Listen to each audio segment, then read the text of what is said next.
in the 72. I did say what Buzz said. I said, "Why me, God?" You know, but we had probably the best kids to work with. They once they found out that they could win, and they beat teams that we shouldn't even touch. We were getting. I took $50 away from Terry Cadwell for passing me in the van one time, and he only had a $100 scholarship, so it wasn't very much. But there's so many people that I'd like to thank. I just don't know where to start. I would like to start first with my coaches. I'd like to start first with my wife. I'm in deep crap if I don't do that.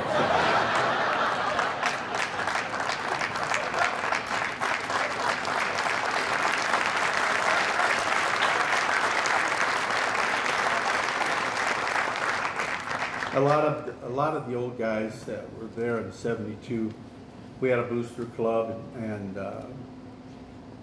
Gloria would make all the food when we started and took it down there and really helped me. She'd teach all day, then she'd come back and fix the food, and then we got Jennifer on a spur of the moment one time, and they called us and said, "Would you like to adopt a little girl?" And we had been married 6 years, and it was the happiest moment of our lives.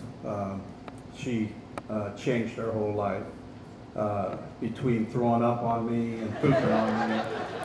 But she was our life at that time, and our ball players. Our ball players helped us. And then Joel came around, and he was like a 2-ton Tony. He was so big when we got him, and we grew out of all the clothes we had anyway. So, and then our sleeper when Gloria was 40, Julene. Again, another God looked on us and said, "You need another pain in your butt, monster." So my kids have made my life. Most of the time they talk to their mother because they're always mad at me. But they are my life, and my grandkids are special. So thank you, my family. Gloria's father, in 1972, my office was upstairs, and he came down and built it for me, so that we didn't even have an office when we started here. And the locker rooms were down there, and when you went in for a basket, you ran into the wall. And there's so many stories I could tell you that nobody even touched on, but I don't want to stay here all night with them. But I want to thank some people. Doreen, wherever she is, those two people that were out getting you checked in worked their fannies off. So those people deserve a big round of applause. Just work their fannies off. Where's Casey? Casey friend? Where's Casey? Casey, there he is right there. Casey came all the way down from down south to see me, and a great kid and a person that I got to know. I kind of made fun of him because he's down there where they talk funny, Louisiana, or what is it? That is Louisiana, yeah. So thank you for coming up. Check, where's Check at?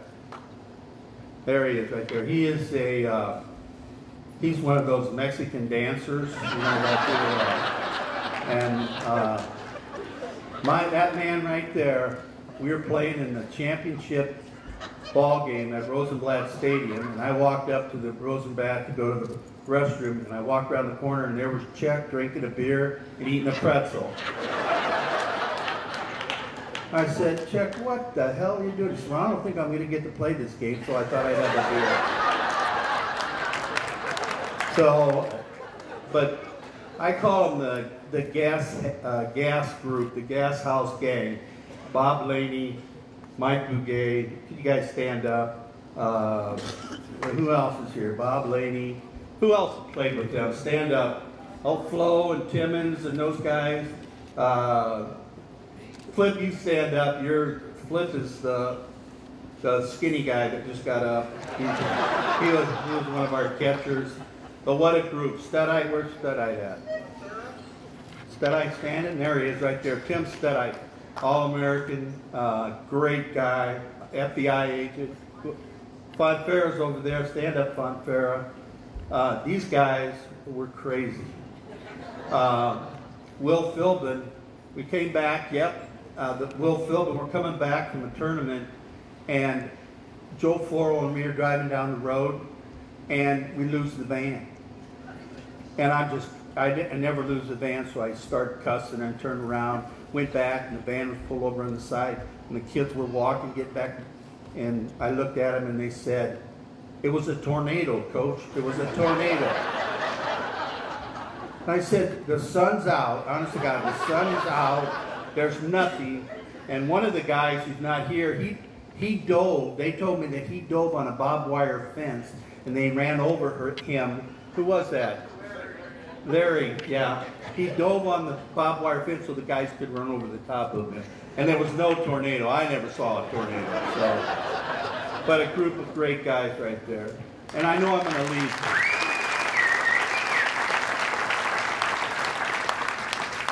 Mike Paulson, he married one of our volleyball players. Stand up, Mike. Chris Koger, who's sitting right next to him, married his sister. When I recruited Mike Paulson out of Michigan, he had a beard down to here and hair out to here. And I said, "If you're coming down to Bellevue, you better get it cut." And of all places, he called me and says, "Coach, I'm in town, come and get me." Well, where was he? Posty's Pub. But that's what he looked like, and I'll tell you what, both of those guys are good ball players.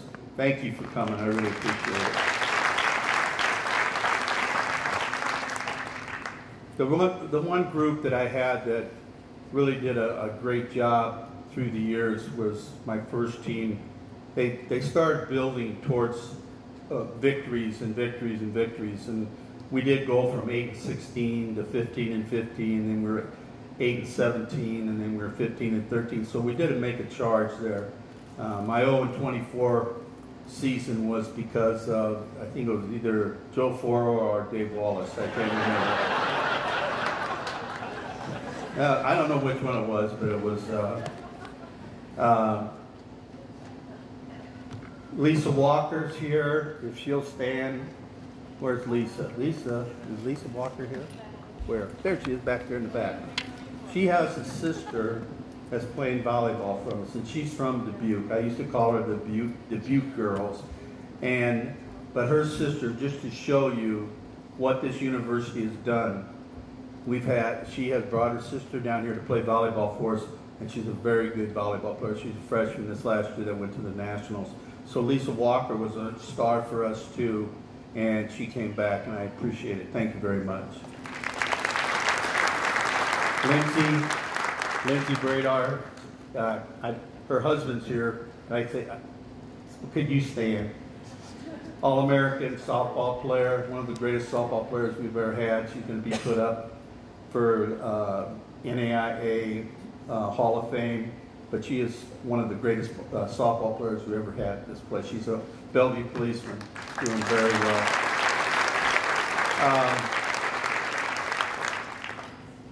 I hope that I have one more thing. I hope you don't take offense to this. And if you have kids, have them turn around. Is Mrs. Heller here? Mrs. Heller, could you stand up? Mrs. Heller, is she here? Let me leave you with the same thing you left with me a year ago. I apologize, but Mrs. Heller gave me the finger every basketball game. She's a nasty person.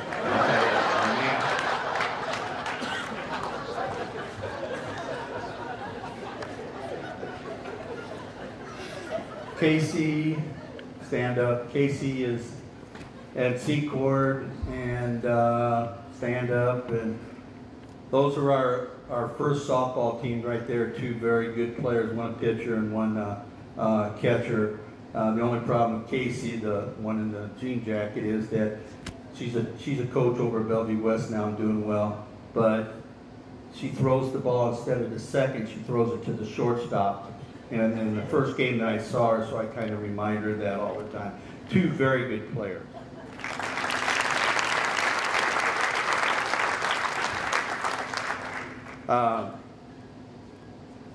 We have Mitch, who's Bosser. We stand up with his son Neil.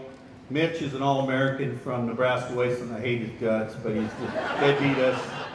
They only beat us once, so then I quit coaching. So, but that's Neil, named after my dad. Hi, can you say hello to everybody?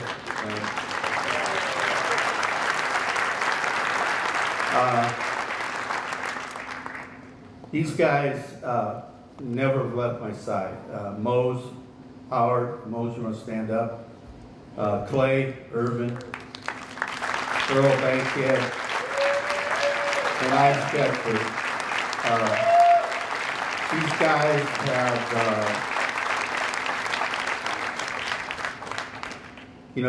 they know I'm not dead, and but they always have treated me extra special, and they call me and make me feel really, really well. So, and they bought these flowers. They're for Glory, they're poison ivy, but they're very good. But thank you for coming tonight.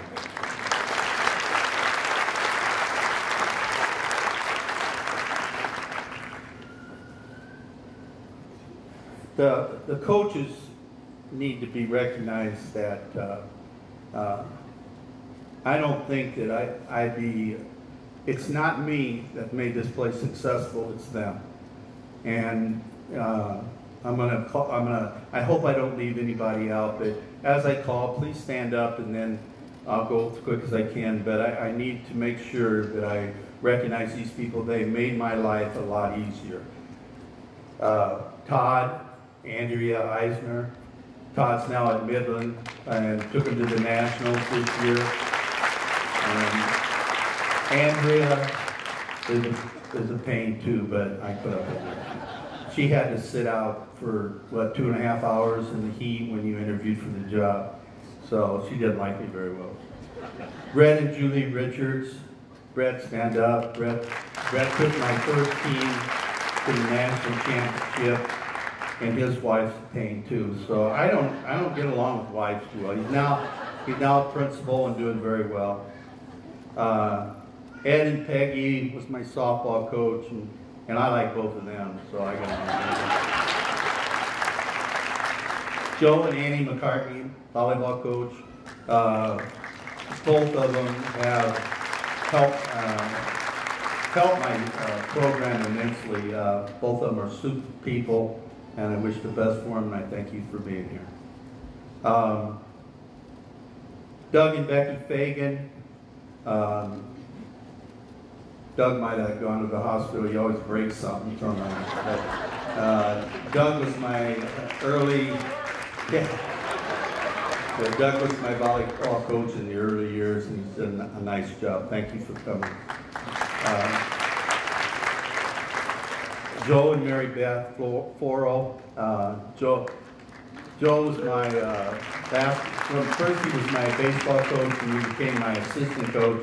And honest to God, just almost worthless.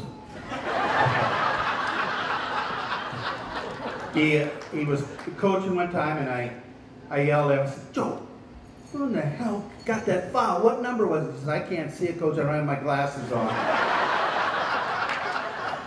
And I looked at him like, what? And then, so about 10 minutes later, I get thrown out, and then Joe gets a technical because said, well, I think Monster was right about you to the referee. So that didn't go over good with the referee. But Joe was very dedicated to our program. Diane and Larry Chehal. Diane, where's she at? There she is, right over there in the back. Diane was a volleyball coach here at Bellevue, and she sent 2 very good athletes to the school and played softball and volleyball, but very, very good athletes, better than their dad. So, but they came back too. We also had Gary Bloom, whose boy came back to this university. So people are sending their kids to this university for a good education. So thank you for the coaches. The other coaches that are, if they could stand, the ones that are here now, and you can take a look at them, they are doing a super job under Ed. So if you could please stand, the coaches that are here. I think we have volleyball and soccer and women's soccer and softball.